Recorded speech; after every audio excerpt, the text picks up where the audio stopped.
I think we are. We're definitely on YouTube already. YouTube's always got us first. I think the World Storytelling Cafe and Epic Tales maybe even get it a teeny tiny bit before YouTube does. The most important thing is, are we with you? Are we in your classroom?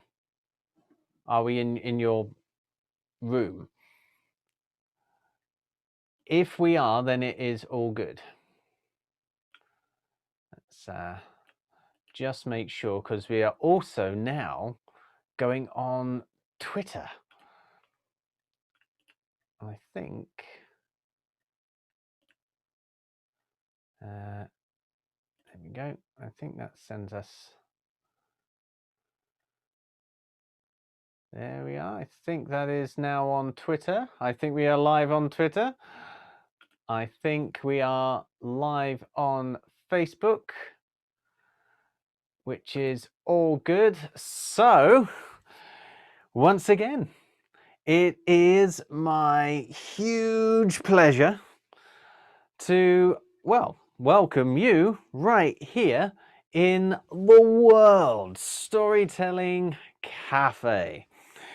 And today we are going to have an epic tale from Gary Cordingley. Gary is here in the cafe, ready to share with you a true epic. I mean, this is a legend he's going to be sharing with you, a legend from the Amazon rainforest. Now, here on Monday afternoons in the Epic Tales corner of the World Storytelling Cafe, we share stories with no holds barred. So you are going to see Gary telling you a story the way that he wants to share this story with you. It's a beautiful story. Gary's already shared it with me. It is a beautiful story. And he first heard it from a man called Aaron Shepherd, who went out into the Amazon rainforest and met the Takuna tribe, who believe in this story, who shared this story with him to spread it around the world like we're doing now. And if you are watching this, you are probably one of, well, there are two ways of putting this. Either you could be one of a very small number who are ever have going to heard this, or you are going to be one of the gazillion billion people who have never heard it before. Or you're going to be both of those. So by the end of Gary's storytelling, you will have heard a story that most people in the world have never heard. But if you share it around, you will help to keep it alive for the Takuna tribe who came up with it. It's a beautiful story. I'm sure you'll agree. And if you know anything about the rainforest, you'll probably also know that it's in a lot of danger. It's very important for the world, but it's in a lot of danger. We need to take care of it if we are to take care of the world. A couple of weeks ago, you had a story from me about a woodcutter who was chopping down trees and who was a bit careless.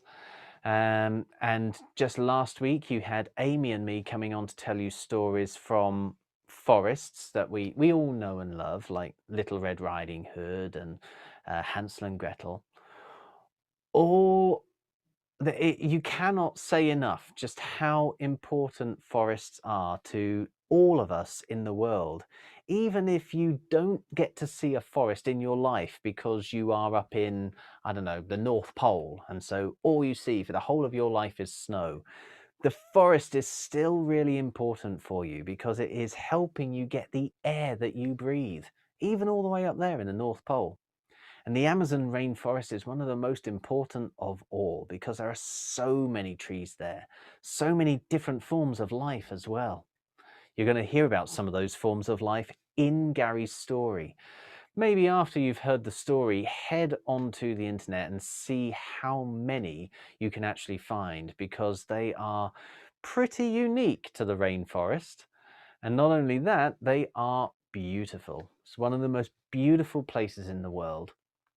if you have just joined us, you've got in good time. You've got 2.5 minutes to go. We're going to be starting here in the World Storytelling Cafe with Gary Cordingley, who is going to be sharing a story from the Amazon rainforest about the Amazon rainforest. Both of those statements are true, to keep the spirit of the Takuna tribe alive and help us all remember just how important forests are for the entire world. And we're also hoping that maybe, in a moment, we'll be hoping that in a maybe, what was I saying? You've distracted me now. Hopefully you will be inspired by some of what you hear in this story to think about what your forest poems could be. Remember, we're waiting for you to send us some forest poems so that Amy from the Oxford Owl website and me, because I was on that website too, can come and join you on a Friday to share some of your poems. So if you come up with any ideas about stories set in forests, maybe one you know, like Little Red Riding Hood or Goldilocks. Maybe you could have Little Red Riding Hood meeting Goldilocks, or Hansel and Gretel meeting the bears from Goldilocks. Then write a poem about it, but you could also include some of the animals and the settings from Gary's story in just a minute's time. Oh, we need to get ready, don't we, to practice our claps. If you haven't done this before, when you see Yanina pop up in the star, be ready to give a couple of claps. Like that. I beat you again. Because when we have our opening animation, you'll see Gary fly out from the epic book this afternoon, and he will give a couple of claps. It'll be your chance to see if you can join in with him and help us to welcome in Gary's amazing Takuna story from the rainforest. Don't forget also, I think I've just got enough time to say, if you've just caught us, you can join us here in the World Storytelling Cafe by going to epictales.co.uk and clicking Join Story. If you've got a video camera or microphone, Gary will be able to see or hear you. But if you don't have those things, it just lets Gary know that you're here and listening. All right, get your hands ready to clap. Away we go.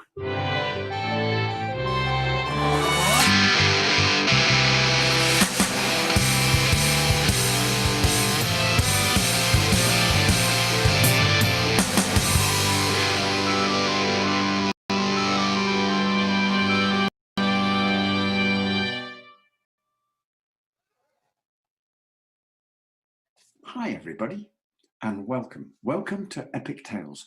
My name's Gary Cordingley, and I am your storyteller today.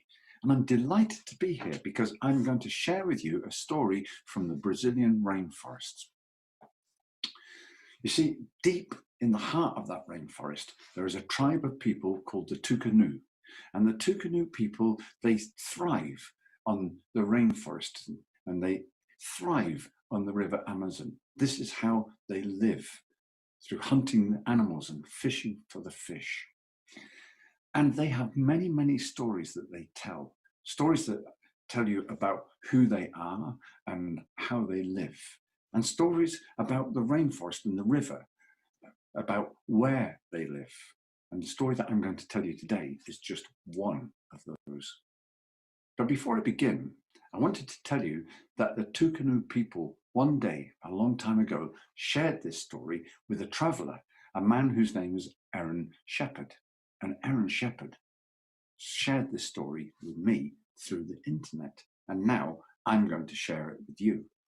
And if anybody ever asked you to tell them a story, you could perhaps tell them this story. Whether it be your friends at school, or whether it be your teacher or your parents and grandparents or your guardians, whoever it might be, it's important to tell the story on, because that is how stories travel around the world, and that is how stories grow.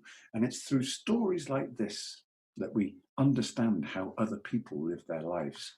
So please, pass the story on. So let's have the story. It's called The Wings of the Butterfly. Deep, deep, deep in the heart of the Amazon forest, at the edge of the great river Amazon itself, there stands a village. And in that village, there is a girl whose name is Chimedeo. Now, that's a very nice name, if you ask me. Now, the rainforest isn't exactly forbidden, but it is forbidden to girls. And why is that?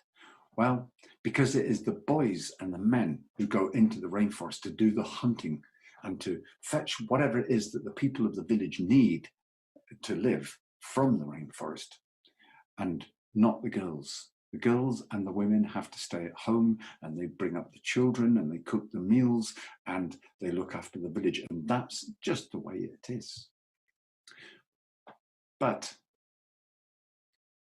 because of this, in a way, the rainforest is forbidden to the girls and to Chimedeo, because it is a dangerous place if you are not a boy or a man, because it is full of wild and dangerous animals. And if you don't know how to avoid them or what to do should you encounter one, then you would be in big trouble. And in that way, the forest is forbidden.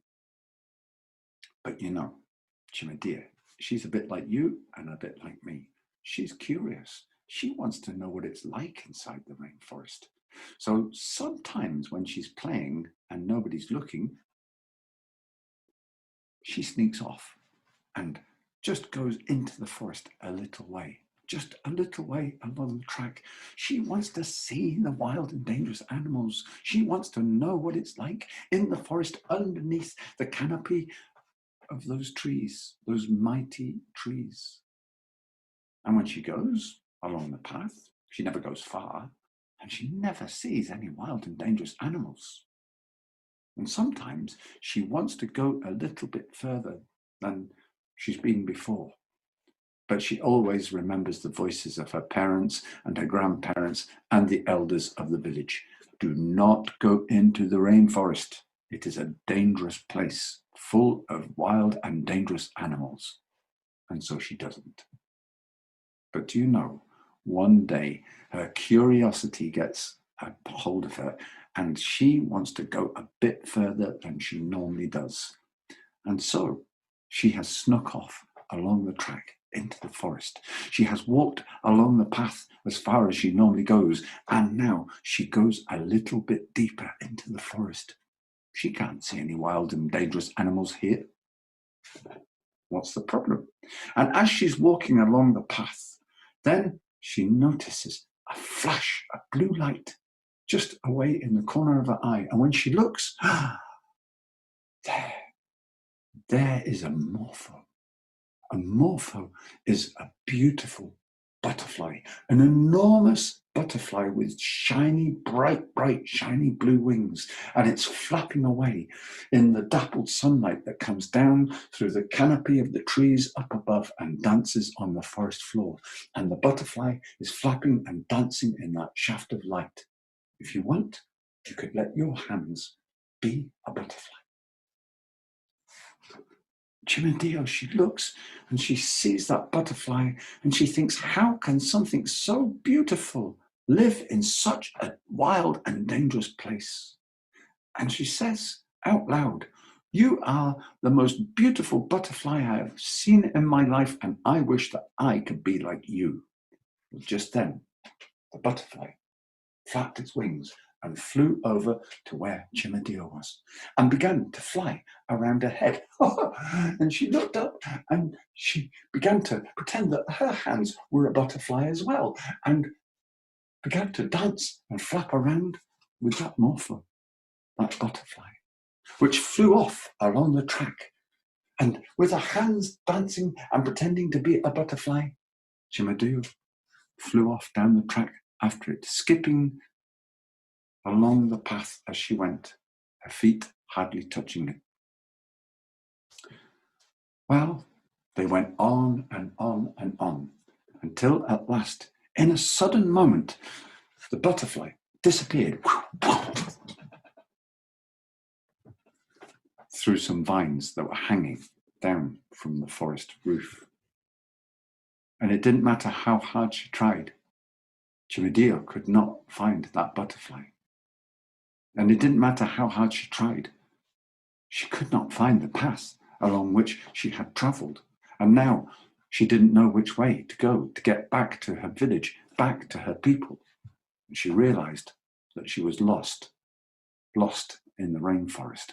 And she was very frightened. And she called out for her mother, and she called out for her father. Mother, father, somebody, anybody, help me. Please help me get back to my village and my people.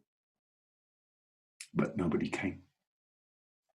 Well, she was very frightened indeed. But then, through her tears, she could hear in the distance the sound of tap, tap, tap, tap, tap, tap, tap, tap, tap, tap. And she thought, there's some people working in the forest over there. And if I go to where they are working, then they will help me get back to my village and my people. And so she made her way through the undergrowth, and you can make your way through the undergrowth also, until at last she came to the place where the noise was coming from. But there were no people there. There was only a bird, a woodpecker. Tap, tap, tap, tap, tap, tap, tap, tap, tap, tap, tap, tap, tap, against the edge of a tree. If you wanted to, you could let your finger be the woodpecker's head tapping against the edge of the tree. Tap, tap, tap, tap, tap, tap, tap, tap, tap, tap. Oh no, said Chimadia. Oh no, you're not a human, so you can't help me. But then, to Chimadia's surprise, the bird stopped pecking at the tree and began to talk. Oh, oh, oh, oh, said the woodpecker. Oh, just because I am not human does not mean that I cannot help you. Chimadia was delighted. You can talk, she said. You can talk, so if you can talk, you can help me get back to my village and my people. Oh, oh, oh, oh, said the woodpecker. Just because I can talk doesn't mean to say that I'm going to help you. Why should I help you? You humans, you think that everything in the forest and everything in the world is here just for you. You are so arrogant. If you want to go home, you should find your own way. And with that, the woodpecker was gone. And Chimadia, she was lost in the forest once again. She began to weep. How was she going to get home? She wandered deeper and deeper into the forest, trying to find some sign of a path, but there was no sign to be found anywhere. And then she came across a maloka. A maloka is a kind of a house.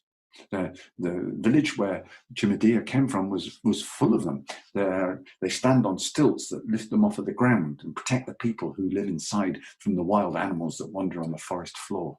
And they have a straw thatched roof that runs the whole length of the building. And whole families of people live inside them, not just mum and dad and the children, but the grandparents and uncles and aunts and cousins. Big, big families living under one roof of a maloka. And sitting in the middle of this maloka was an old woman, and she was weaving away at something. Oh, grandmother, said Chimadia, which is the respectful way to talk to an old woman. Grandmother, thank goodness I found you. You can help me. You can help me all the way back to my tribe and my village, because I am lost. But as Chimadia watched, a strange thing happened. The roof of that maloka began to lift and open up and flap as if it was the wings of a bird. And in actual fact, it turned out that that's exactly what it was. It wasn't a maloka at all, and it wasn't an old woman weaving away in the middle of that maloka. It was a tinamou bird who had disguised itself through some strange magic in the forest. And as it lifted up off of the forest floor, and you could use your hands to be that tinamou bird flapping up into the air. It's, don't you dare call me grandmother. You have no right. You humans. You expect me to help you? When you humans have caught so many of my kind. You humans have cooked and eaten so many of my kind. Why should I help you? No, no, no, no, no. If you want to find your way home, you must find it yourself." And with that, it flew away. And Chimedeo once again began to weep because she was lost deep in the heart of the forest. But then she realized that not only was she lost, she was also very, very hungry. She hadn't eaten all day. And she sat down on a log and she began to weep even harder. But just then, not far away from where she was sitting, out of the tree, fell a silver fruit. A silver fruit is like a big juicy pear, and it fell out of the canopy of the forest and landed on the floor right in front of her. So Chimedea jumped up and she picked it up and she peeled it and oh, it was delicious. And she just finished it when another one dropped out of the trees, and she ran over and she picked that up and she began to eat up and some more fell out of the trees, and she ran across and she picked them all up and gathered them in her arms, and even more fell. And then when she had filled her arms with silver fruit, she looked up into the canopy of the trees, the roof of the forest, and there was a troop of spider monkeys, and they were making their way through the forest. You can be a spider monkey making your way through the forest as well if you wish. And as they went, grabbing a hold of the branches, they were picking silver fruit and eating them. Sometimes as they picked them, they dropped them. And when they dropped them, they landed at Chimedea's feet. And now she was delighted. All she had to do was follow the spider monkeys, and she wouldn't go hungry, at least. And so she followed them all the way into the forest until at last the sun began to set somewhere in the sky, and the shadows began to grow long, and the night began to fall. And as Chimedea watched, the spider monkeys made their way down out of the trees, and as each one of them stepped onto the ground, they turned into a person, a spider monkey person with a spider monkey tail. Men and women spider monkeys climbing down out of the trees. Well, Chimedea had been hiding, but when she saw this, she gasped. And when she gasped, the spider monkey people heard her, and they turned and they looked. "Ah, Chimedea," they said, "look at you here in the heart of the forest. What are you doing here? You should be at home with your family, with your people, in your village." And Chimedea explained everything that had happened, how she had followed that beautiful blue butterfly, and how it had flown away and left her lost, how she had asked the woodpecker for help, but the woodpecker had flown away, how she had asked the tinamou bird for help, but the tinamou bird had flown away also. "Well," said the monkeys, "we would like to help you. So we, tomorrow, will take you back to your village and back to your people." "But where will I stay tonight?" said Chimedea. "Well, that's easy," said the monkey people. "The Monkey King has invited us to a party at his Moloko, and you are invited as well. And you can sleep there, and in the morning we will take you home." Well, Chimedea was delighted, and they made their way through the forest until they came to a great Moloko that stood in a clearing. And in the middle of that Moloko, there was a seat, a throne, and sitting on that throne was the king of the spider monkey people. And he was delighted to see all the spider monkeys coming to his party. But then he noticed Chimedea. "What is this human doing in my Moloko, uninvited?" Well, the monkey people said, This is just Chimedea, and she has lost her way in the forest, and we want to help her." Well, they argued with the king about why she should stay and how she would be no trouble at all. And in the end, the king said, "Okay, she can stay, but if there's any trouble, she has to go." Then And then the monkey people began to play their drums.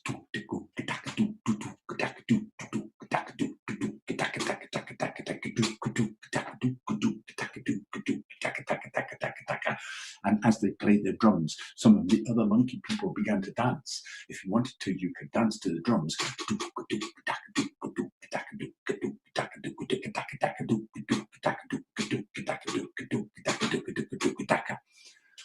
And some other monkeys began to sing. I'm not going to try and sing their songs because I don't know spider monkey language. And so the party began to go, and there was lots of delicious food to eat, and there was lots of delicious drinks to drink. And the monkeys and Chimadia, they had a wonderful evening. And then the evening came to an end. But just before everybody went to sleep, well, it was time to hear a spider monkey person tell a spider monkey story or two. And Chimadia sat and listened to those wonderful tales, and then it was time to sleep. And then she lay down with all the spider monkey people, and she fell asleep. And that room soon filled with the sound of their snoring.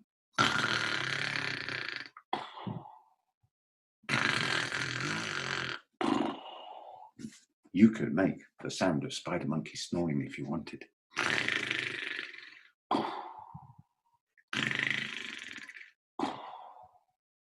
In the middle of the night, Chimadia woke to a strange sound. It wasn't snoring at all. Somebody was talking, and that somebody happened to be the king of the monkeys, and this is what he was saying. I am going to devour Chimadia. I am going to eat her all up.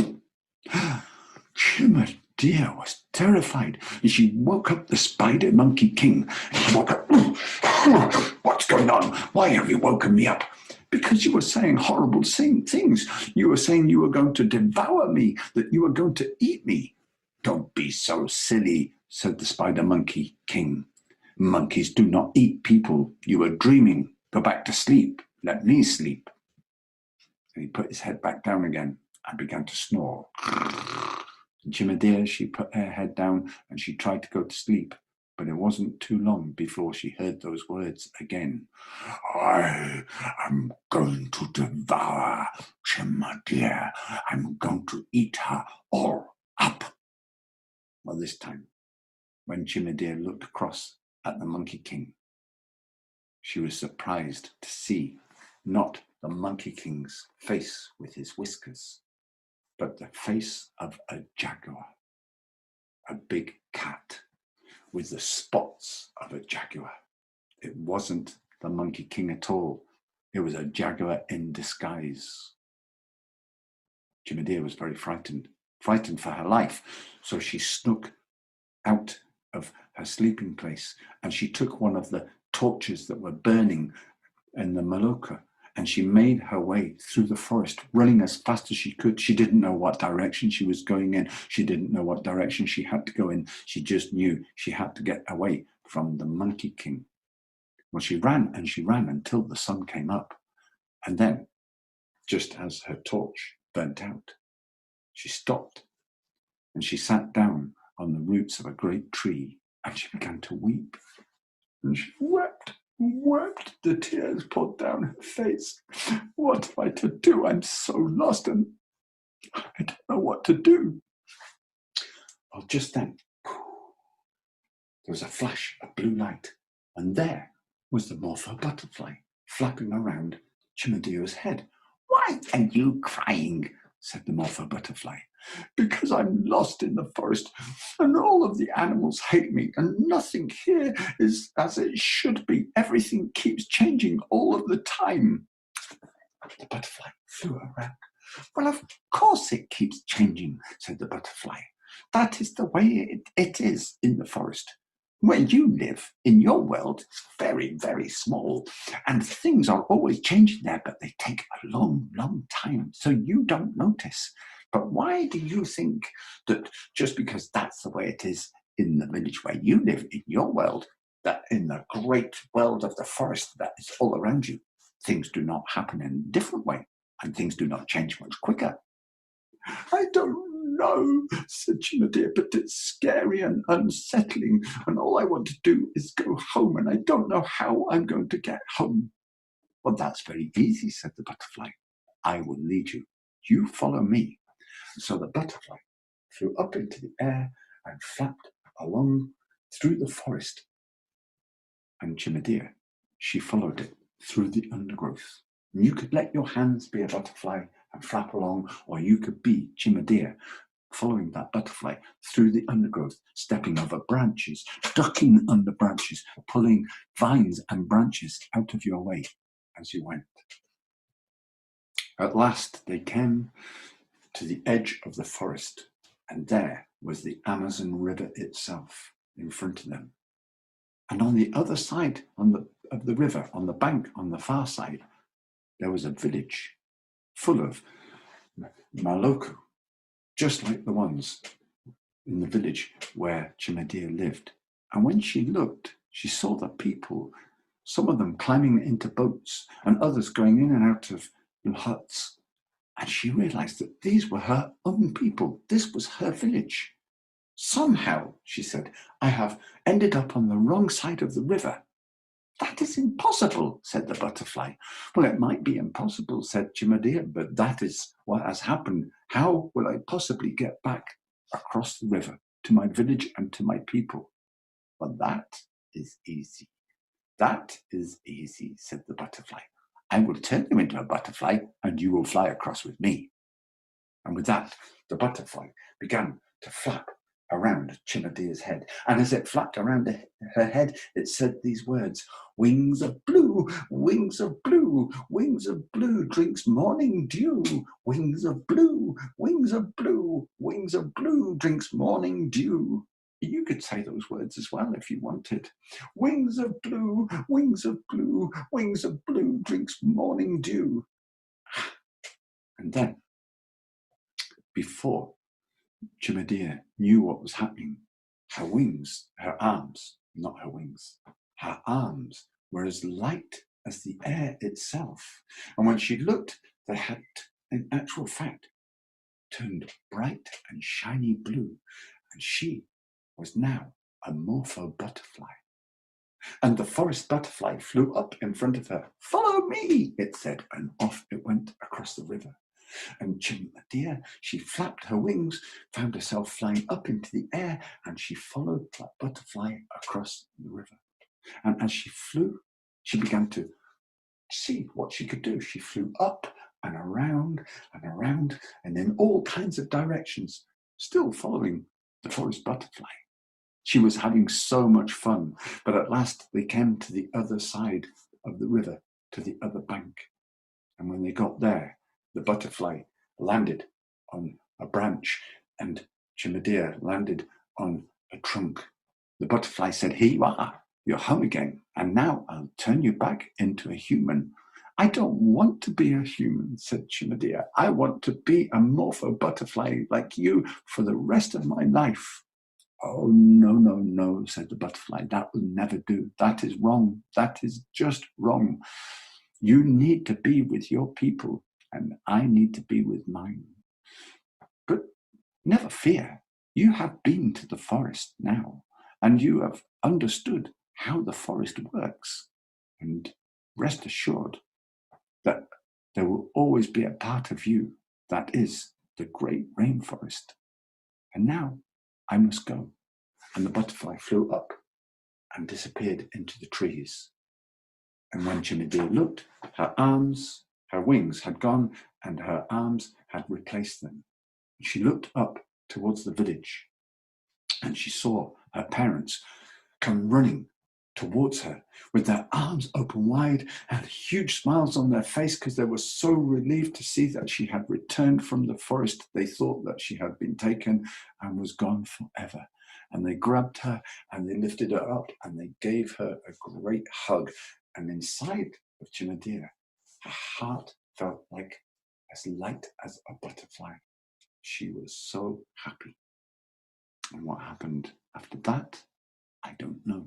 I couldn't tell you. I wasn't there. Well, there we are. That brings us to the end of my tale. I hope you enjoyed listening to it. I certainly enjoyed telling it. I think stories like this have a lot to tell us. Maybe you could talk about it amongst your friends. Anyway, thank you very much for listening. It's been wonderful, and I hope to see you again in the future. And for now, goodbye.